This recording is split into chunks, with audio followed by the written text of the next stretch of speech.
अस्सलाम वालेकुम। आप लोगों को पता है कि दुनिया में सबसे ज़्यादा मुश्किल काम क्या है? वो है लोगों से पैसा निकलवाना। और ये काम तब और ज़्यादा मुश्किल हो जाता है जब आप ये काम कर रहे हो गवर्नमेंट के बिहाफ़ के ऊपर। जी हाँ, मैं बिल्कुल टैक्सेस की बात कर रहा हूँ। मेरा नाम है मोहसिन अली और मैं एक सीएसएस ऑफिसर हूँ 48 common Pakistan audit and account service से बिलॉन्ग करता हूँ। आज की वीडियो ये बनाने का मकसद ये है कि मैं उन सारे लोगों को गाइडेंस प्रोवाइड कर सकूँ जो कि इंस्पेक्टर एफबीआर की टेस्ट की तैयारी कर रहे हैं, जो कि federal public service commission conduct करेगा चंद महीनों में। और दूसरा मकसद ये है कि आप लोगों को अपने साइलेंट फीचर्स जो हैं, जो प्रिपरेशन कोर्स एक मैं स्टार्ट कर रहा हूँ, उसके साइलेंट फीचर्स क्या होंगे। सबसे पहले हम बात करते हैं हमारे सिलेबस की। देखिए, हमें पता है कि सिलेबस जो है वो डिवाइड है मेनली टू 2 पार्ट्स। फर्स्ट है आपका इंग्लिश पोर्शन जो कि 20 मार्क्स का है, और दूसरा है आपका 80 मार्क्स का प्रोफेशनल टेस्ट। जितना भी जो आपका जो प्रिपरेशन का जो एक पूरा का पूरा जो क्रक्स होगा वो रिवॉल्व होगा अराउंड दिस प्रोफेशनल पार्ट। अब प्रोफेशनल पार्ट के अंदर क्या है कि मैंने इसको 2 पार्ट्स में डिवाइड कर लिया है, 2 सब पार्ट्स में अंदर डिवाइड कर लिया है, जहाँ जैसे कि मैं दूसरी गाँव के ऊपर पढ़ा रहा हूँ।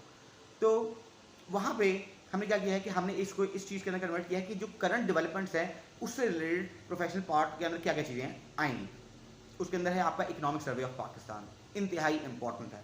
आप लोगों को मालूम होना चाहिए पाकिस्तान का ग्रोथ रेट क्या है, पाकिस्तान का जो जीडीपी का स्ट्रक्चर है उसके अंदर किसका कितना रोल है, एग्रीकल्चर का, इंडस्ट्री का, सर्विसेज का, and so on so fourth. ठीक है, यहाँ पे कितनी ज़्यादा जो है वो टैक्स पोटेंशियल है, ठीक है, कितने लोग जो हैं वो रजिस्टर्ड हैं, ठीक है, और इस तरह की सारी मालूमात आपको इकोनॉमिक सर्वे से मिलेंगी। अच्छा, इसी के साथ साथ आपको फिस्कल पॉलिसी का मालूम होना चाहिए कि फिस्कल पॉलिसी क्या होती है। ये फिस्कल पॉलिसी जो है ये और ये मॉनेटरी पॉलिसी, ये दोनों चीज़ें, दोनों कॉन्सेप्ट्स क्या हैं। फिस्कल पॉलिसी के अंदर कैपिटल एक्सपेंडिचर क्या होता है, कैपिटल रेवेन्यू क्या होता है, रेवेन्यू रिसीट्स क्या होती हैं, और इस तरह की सारी डिटेल्स जो कि सिर्फ कॉन्सेप्चुअल लेवल है वो आपको लोगों को समझना है और उसके लिए आपको तैयारी करनी है। इसी के साथ साथ पाकिस्तान में किस किस किस्म के टैक्सेस लगाए जाते हैं, पाकिस्तान में कितनी टैक्स अथॉरिटीज़ मौजूद हैं, और पाकिस्तान में टैक्स रिफॉर्म से रिलेटेड क्या क्या चीज़ें गवर्नमेंट ऑफ पाकिस्तान कर चुकी है आज तक। अच्छा, इसके अलावा जो दूसरा पोर्शन है वो है आपका टैक्स लॉस। अब जो प्रोफेशनल पार्ट के अंदर भी जो बिल्कुल कोर ऑफ द सिलेबस है वो है आपके टैक्स लॉस, जिसके अंदर आपका इनकम टैक्स, सेल्स टैक्स और एक्साइज टैक्स है। और इनकी जो प्रायोरिटी है, मतलब कि इंपॉर्टेंस है, लेवल ऑफ इंपॉर्टेंस है, वो भी इसी तरीके से है। सबसे पहले आपसे सबसे ज़्यादा जो सवाल पूछे जाएंगे वो इनकम टैक्स ऑर्डिनेंस से पूछे जाएंगे। उसके बाद फिर उसको जो स्पेस मिलेगा उसके अंदर वो इनकॉर्पोरेट करेगा सेल्स टैक्स और इनकम एक्साइज टैक्स को। अच्छा, अगर मैं आपसे इनकम टैक्स ऑर्डिनेंस की बात करूं तो जो सिलेबस अभी तक मैं दूसरी जगह पे ख़त्म करवा चुका हूं, ठीक है, उसके अंदर हमने क्या किया है, उसके अंदर हमने इनकम टैक्स को डिफरेंट पोर्शंस में पढ़ा है। मतलब कि सबसे पहले तो हमने उसकी डेफिनेशन को कवर किया, ये इनकम टैक्स होता क्या है, उसके जो रिलेटेड जो मतलब सेंट्रल बोर्ड ऑफ रेवेन्यू क्या है, या वो अब जो फेडरल बोर्ड ऑफ रेवेन्यू जो हो गया है वो क्या है, ठीक है, इससे रिलेटेड जितनी भी चीज़ें हैं जो रूल्स एंड रेगुलेशन से डील कर रही हैं, इनकम टैक्स रूल्स जो हैं, ठीक है, वो क्या है। और इसी के साथ साथ फिर हमने ये डिस्कस किया है कि टैक्सेबल इनकम क्या होती है। जो मेन पार्ट है कि भाई टैक्सेबल इनकम यहाँ से आएगी, ठीक है, और ये उसकी इनकम होगी और उसके ऊपर इतना टैक्स लगेगा, हमने वो डिस्कस किए हैं, हमने उसके रेट्स निकाले हैं, हमने उसमें उनके अंदर देखा कि कौन कौन जगह कहाँ से एमसीक्यूज जो हैं वो बनाए जा सकते हैं, और एक्सपेक्टेड है कि एमसीक्यूज यहाँ से ही आएंगे, क्योंकि ये कॉन्सेप्चुअल पेपर होगा जिसके अंदर आपका जो लेवल ऑफ अंडरस्टैंडिंग होना चाहिए वो टैक्स प्रोफेशनल तक का तो वो नहीं मांगते, लेकिन स्टिल वो ये चाहते हैं कि income tax ordinance, sales tax और एक्साइज से आपकी थोड़ी बहुत एक्वेंटेंस होनी चाहिए।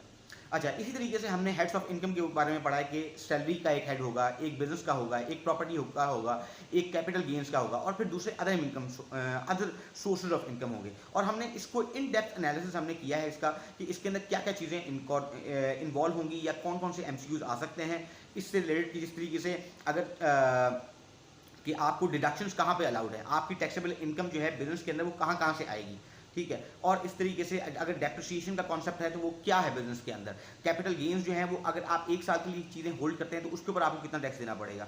इस तरीके से सो ऑन सो फोर्थ हमने उसको अंडरस्टैंड किया है। इसी के साथ साथ उसके अंदर डिडक्टेबल अलाउंसेस क्या होते हैं, लॉसेस को किस तरीके से ट्रीट किया जाता है। अच्छा, इसके अंदर विद होल्डिंग का क्या तरीक़ेकार होता है, ठीक है, अपील्स कैसे होती हैं, ट्राइब्यूनल्स क्या होते हैं, और ये सारी की सारी चीज़ें। इसी तरीके से हमने सेल्स एंड एक्साइज को देखा है, जिसके अंदर हमने ये देखा है कि डेफिनेशंस क्या है मेनली, और उसके अंदर किसके ऊपर सेल्स टैक्स लगेगा, कितना % लगेगा, उसको किस तरीके से वो कितने दिनों में उसको जाके सबमिट करवाएगा और क्या उसका पूरा का पूरा एक प्रोसीजर होगा, ठीक है। और इसी तरीके से एक्साइज के ऊपर कि फेडरल गवर्नमेंट जो है वो कहाँ पे फेडरल एक्साइज ड्यूटी जो है वो इम्पोज करेगी और वो किस सोर्स से उसकी ये। अच्छा, नेक्स्ट बात मैं ये करना चाहता हूँ आप लोगों से कि देखें, मैं ये बात मानता हूँ कि 490 पोस्ट बहुत ज़्यादा हैं अगर मैं आम पोस्टों से हिसाब लगाऊँ कि जितनी जो आम तौर पर आती हैं।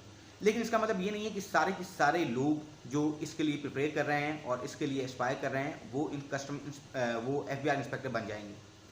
आप लोगों को कॉम्पिटिटिव एडवांटेज चाहिए और आप लोगों को क्या चाहिए, परसिस्टेंसी चाहिए कि आप जो है अपने सिलेबस को फुली जो है वो कवर करें। इसी चीज़ को मद्देनज़र रखते हुए मैंने 1 अक्टूबर शाम 4 बजे एक ओपन सेशन रखा है जिसके अंदर मैं जो है वो आपकी क्वेरीज़ को एंटरटेन करूँगा और अपना लेक्चर डिलीवर करूँगा, इसलिए कि कौन कौन सा सिलेबस के अंदर इंपॉर्टेंट चीज़ें हैं जिसको आपने ज़रूर देखना है और जहाँ से MCQs जो हैं वो बनते हैं। और ये बात मैं इसलिए इतने असर वसूल से कह रहा हूँ कि CSS ऑफिसर बनने से पहले मैंने बहुत सारे टेस्ट दिए और जिसके अंदर मैंने अल्हम्दुलिल्लाह काफ़ी ज़्यादा 1 लाइनर एग्ज़ाम जो है उनको पास भी किया, जैसे कि ADIB है, इसी तरीके से सीनियर ऑडिटर है, PSO के एग्ज़ाम्स हैं, स्टेट बैंक के एग्ज़ाम्स हैं और इस तरह के एग्ज़ाम्स जहाँ पे मैं अपीयर हुआ और मैंने अल्हम्दुलिल्लाह उनको क्लियर भी किया। अच्छा, इसके साथ साथ वो लोग जो मेरे साथ सेशन ज्वाइन करेंगे आइंदा आने वाले दिनों में भी, उनके लिए अच्छी बात यह है कि मैं उनको लाइव और रिकॉर्डेड लेक्चर्स प्रोवाइड करूँगा और ताकि जो भी स्टूडेंट्स हैं उनको वर्चुअल लर्निंग का वो मैक्सिमम फ़ायदा उठा सकें और जब भी उनको टाइम मिले वो रिकॉर्डिंग का एक्सेस उनके पास होगा और वो रिकॉर्डिंग सुन सकें। इसी के साथ साथ प्रिपरेशन मटेरियल मिलेगा आप लोगों को और आप लोगों के लिए फाइनल में 2 ग्रैंड मॉक एग्ज़ाम रखे जाएंगे जिसके अंदर आप प्रोफेशनल टेस्ट कि जितना भी जिससे रिलेटेड जो इंपॉर्टेंट MCQs होंगे उनका आपसे ग्रैंड मॉक टेस्ट लूँगा मैं आपसे, ताकि आपकी प्रिपरेशन जो है वो बहुत ज़्यादा सॉलिड हो जाए। तो इंशाअल्लाह ताला आपसे मुलाकात होगी 1 अक्टूबर को। अच्छा, जो जिस नंबर पे ऊपर कांटेक्ट करके आप जो है लिंक हासिल कर सकते हैं वो यहाँ पे वीडियो में आ जाएगा या आपको लिंक जो है वो प्रोवाइड कर दिया जाएगा वीडियो के साथ। Thank you so much. अस्सलाम वालेकुम।